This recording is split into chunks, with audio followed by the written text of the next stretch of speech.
We worked together from more or less 1990 to 2004.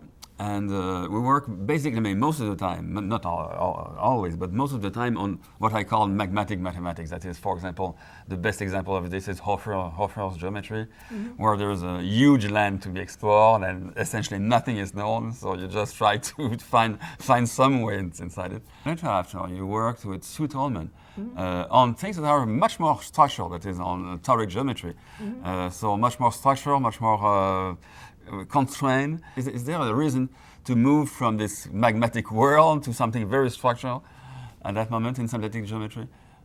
Because this is still what you're doing, more or less. You work in a world, so Toric geometry, which has strict rules, and which is not at all comparable, I would say, to Hofer's geometry, where you work in such a huge world where almost nothing is known.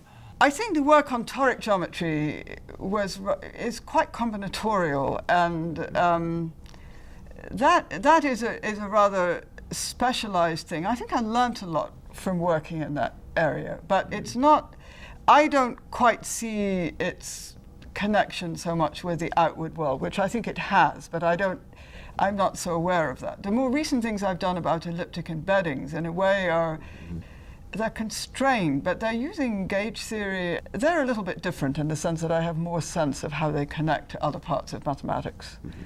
And then when I was doing the work with Hofer geometry with you see, I probably viewed it a little bit differently from you, and you may have seen all this vast chaotic world that had nothing there, and I was really looking at, again, I was very focused on the non-squeezing theorem, and in fact most of our proofs were built on cunning uses of this theorem, right, and how you could use it to give you some information. Again, very focused on in a way, rather concrete techniques that would give us some results.